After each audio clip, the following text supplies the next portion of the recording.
Bertine, and I'm the creative force behind Linda Bertine Creations. I'm also a national educator with Baby Lock. I just absolutely adore their machines, and you're going to see me talking about some of their products today. So welcome to my studio, and I'm so excited to have you with me today. It is National Quilt Month, or Quilting Month, and as many of you know, I love almost all things quilting. There's just a few that I may not like, but I'm willing to try anything. And so today I was playing in my studio and I thought, oh, I haven't shared with you some of the great templates that Baby Lock has that you can quilt with on your domestic machine. Now, many of you know that I do all of my quilting at this moment on my domestic machine.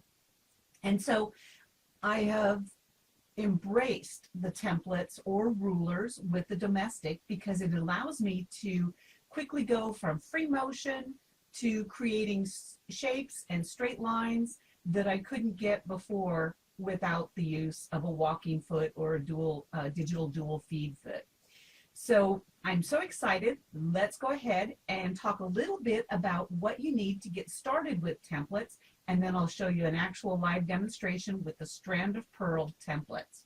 So let's head on over.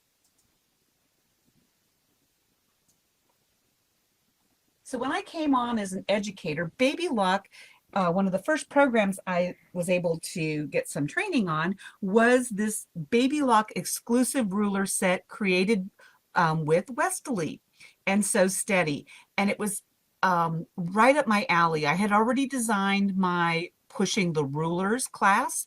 When I talk about that, that is a 15 session class that takes you in and out of rulers that have straight edges and that have a scallop or a curve. And we are just finishing up our 2019 class and almost halfway through the 2020 class. So to get started with rulers, you're going to need a foot. And it's a little different. You may be thinking, well, I've already got a ruler foot. Chances are, if you bought a Baby Lock machine, you probably got a free motion quilting foot or an O foot that looks something like this. Now, some of the quilting feet actually could be totally encased. It can be a circle. It might even have a little bit of a C, more of a C shape. But this is a free motion quilting foot, and it is not designed to be used with templates. Now this, if you have a machine embroidery foot, also looks a lot like a free motion quilting foot, but it is designed, there's a little lever here that helps with the jump stitches. It is truly for your machine embroidery. Some of you may have a foot with a single hole. This is a metal, well, they're all metal, but this is a stiff or a static foot that has just a single hole with that allows for free motion quilting, and it's so thin and small you get some really good visibility, plus it allows you to glide quickly over stitches. Now, some of you may have this plastic foot that's actually somewhat cupped. This is an Echo quilting foot, and I like, if you notice here that the hole compared to this opening on this foot is much wider, so you can actually use a zigzag stitch, which comes in really handy when you are thread painting, because you can fill in a lot of thread with a zigzag stitch. But the foot we're going to be using today is called a ruler foot. And you're going to notice here that the lip on this foot is much thicker. And what that allows for is it allows for you to be able to take your foot and run a ruler up against it. All right. Without that lip, you're going to have you'd have the tendency of running the ruler up against it and going into and hitting your needle, probably breaking the needle for sure, but also chancing the fact you may take your machine out of time. Now, this one happens to be a Westerly ruler, and you're going to notice that it just has a slight divot here in the front. I don't know if you can see that, just a small dip. Now, Baby Lock also has a ruler foot, and what I like about this, and I don't know if you can see it, but there is a cut opening, which allows you to run your threads through. It also gives me a little bit more visibility when I'm trying to align my ruler up with the prior line of stitching. And I will share I have a photograph that has the parts number if you're not local and you need to go to your own Baby Lock dealer. So the neat thing about these rulers is, like I mentioned before, you can take a ruler and you can run it alongside the foot. This is a way that you can manipulate your free motion quilting. Now, you need to know, is your foot a short shank foot or is it a high shank foot? Because how you use the ruler foot and what you, the limitations your machine has as far as using this will make a big difference. For example, you can use much thicker rulers with a high shank or a mid shank machine foot. And you have limitations because you don't want to get a super thick ruler on the backside of a short shank foot, because that will actually, once you get the quilt sandwich in there, it actually stops the movement of the foot, and or it can bump you over and cause a zigzag. Now I'm just going to move this over here real quick and talk a little bit about the Baby Lock exclusive set and why I really, really like it. In your set, you're going to get an 8-point crosshair ruler, and this, why it's not actually a ruler you're going to use on the machine, this helps you to create a multitude of designs just by running a chalk liner in here, and it gives you perimeters or guide marks to help use your rulers effectively. And in the kit, you are going to get 4 actual rulers that you will use. One of them, of course, is the strand of pearls, which I'm going to show you today. You can also get the Spiniflex feather. You get the straight edge, which I like. I do a lot with the straight edge. You get the back-to-back ruler, which has scallops and actually circles. I like both of those. And then there are some other ones that Baby Lock carries that I'll share with you. But I want to talk to you just a little bit about what I was doing today. So I was creating samples for a class that I have. And I don't know if you can see this, but I went ahead and used a couple of rulers. I went ahead and used my Spiniflex ruler, and I used it upside to fill in my actual block. Now, a lot of times when you demonstrate rulers or template quilting, you don't actually use a pieced block, because sometimes it takes a little bit of knowledge and a little bit of practice to be able to go over the seam allowances and not have your thread break. Not scary at all, but just something that you have to maneuver. However, this happens to be a sample that I'm getting ready to teach a class, and I thought, you know what, I'm just going to see if I can play with some rulers around here. And I want to let you know that the Spiniflex feather looked really, really nice in the center. And then I went on the back of these little star blades and did some straight lines. And of course, I used this straight line ruler to do a lot of the perimeter stitching on this, and I didn't have to put my walking foot on. And then I came up and I started using the strand of pearls, and all I did was put a circle or a pearl at the tip of all of my stars. And I'm going to show you how I did that, but just to kind of give you a brief look, this is what the backside of my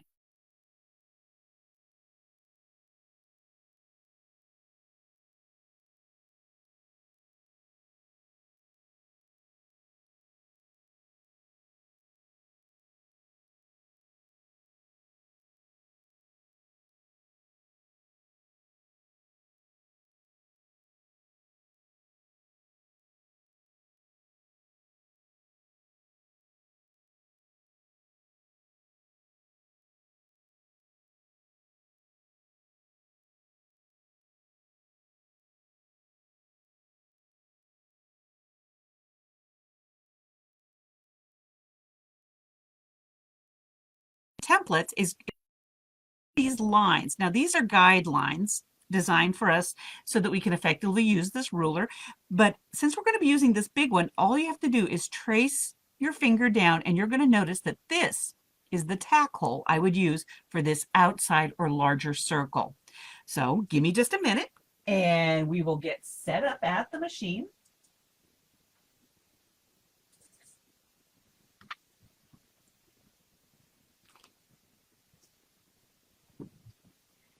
And there's just a few things you need to be mindful of when it comes to using a ruler on your sewing machine.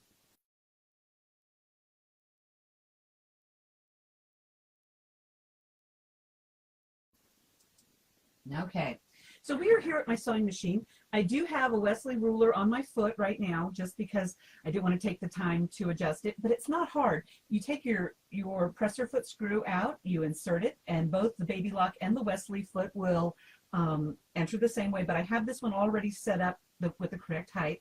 I have my Baby Lock grid glider. You're going to want some sort of a Teflon surface on the base of your machine, and this is because as you're using your rulers with the foot, you move the quilt with the ruler. That's how you're going to get the stitch line. I do have some superior thread. It is a variegated thread.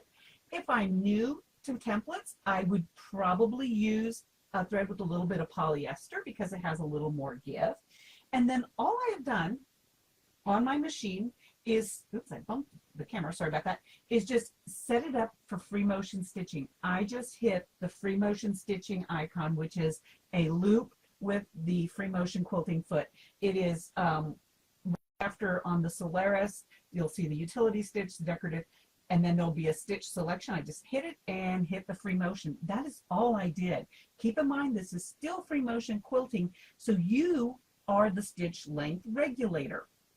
Now the secret, I believe, the secret to using templates or rulers is not to be in a hurry. This is not the time that you want to be a speed demon.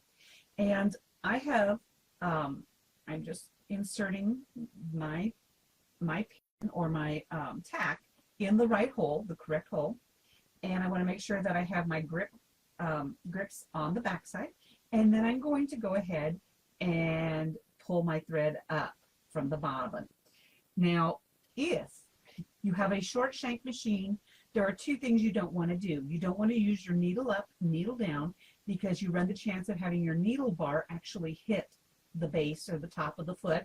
You also don't want to use a thread, your automatic threader, just in case it would come down. If it doesn't move off to the side, it might come down and actually interfere and hit the foot. Now, this foot is very static, and it could do some damage.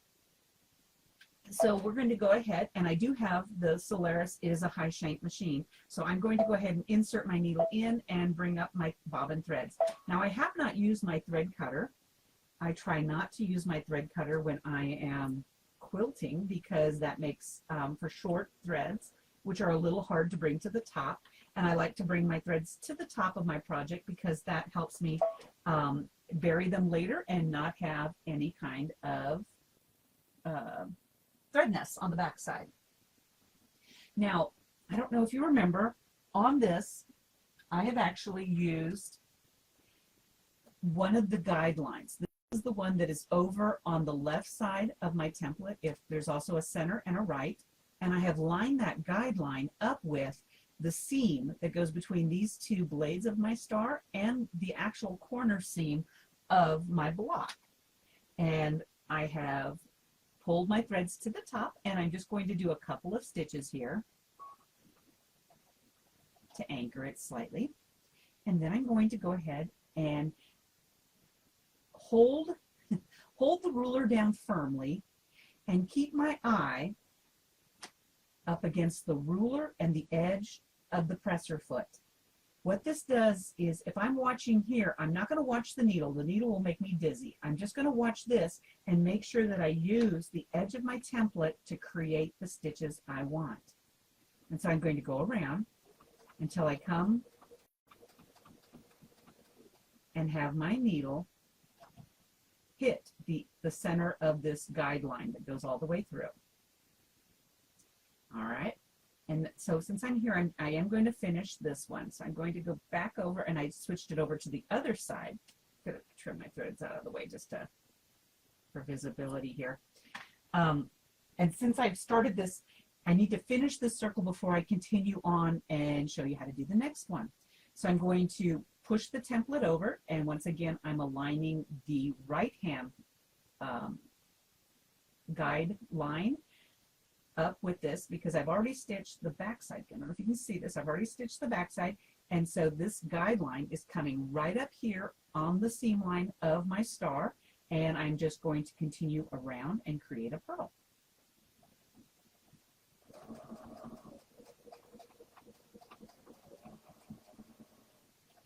Okay, so one of the things I've noticed about this pearl or strand of pearls is that as I'm making a circle, if I go just a little slower with my hands, but maybe a little bit more on the gas, it creates a rounder circle.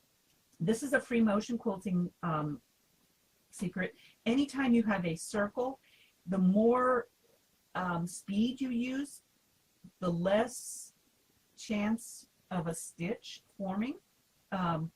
As far as getting it, you will get more of an octagonal or a hexagonal shape, but if you slow down just a bit, you're going to get a curved shape. Now, I have to travel, and you notice here, my foot is up against the presser foot, but I have to travel clear over here. Watch what I do with this strand of pearls template. I'm just going to go ahead and take off till I get to the center line.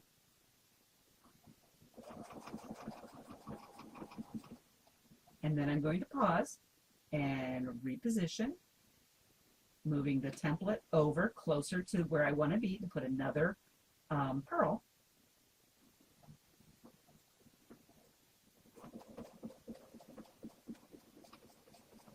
And I'm going to pause again. And now I'm going to make sure that my guideline is right on that line or the actual piecing line of my star. And then when I get here, I'm going to go around, make a pearl, and then move my template over to get the other half done.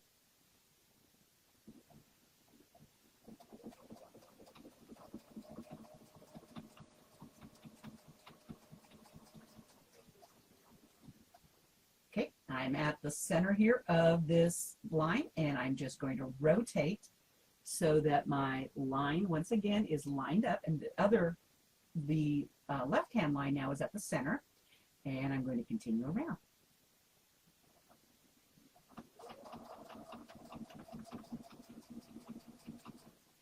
Okay, I'm done with my pearl, and I'm just going to travel on over to finish my last line of stitches.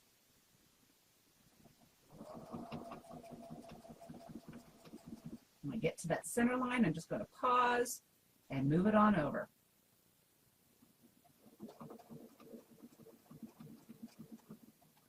Okay, once again, just pausing and moving it on over. Now, you may need to, if you've moved your center point, your center pin, you may need to remeasure this. We want this to match up and meet up. Keep in mind that this foot is actually a ½ inch wide. You're going to have a 1/4 of an inch from this left side to the center of your needle if your needle is in center justification, and you should have a 1/4 of an inch from the center of the needle to the right side. And so if you were to measure from here to here, from the edge of the template to this line of stitching, it should be a 1/4 of an inch. All right, here we go.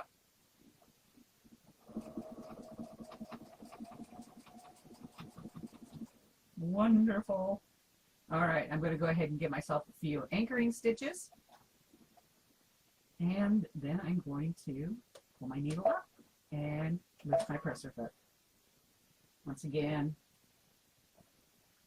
by pulling my needle up and lifting my presser foot, now I can insert my needle once again and pull it up, and that will bring my bobbin thread to the top for me once again. And then on your bobbin thread, remember, one of them is going to be able, oops, I don't have my bobbin thread here. On your bobbin thread, one will pull freely. That is the one that is still coming off the bobbin. This is it. The other one, notice I lift up my quilt.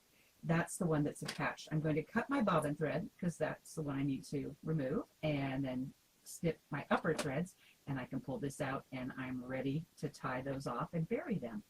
That is the strand of pearl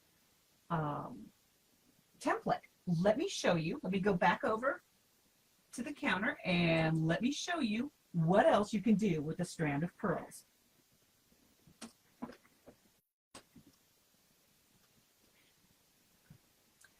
sometimes you can always see the stitches a little better on the back side.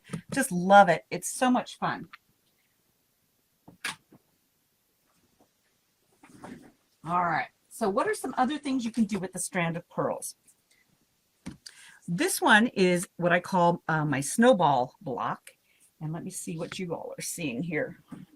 Angled a different way. But you can see where I use the strand of pearls template here in the middle with the short one, creating, I guess it would be like this, creating circles this way all the way around. And then I came back in and created long circles all the way around.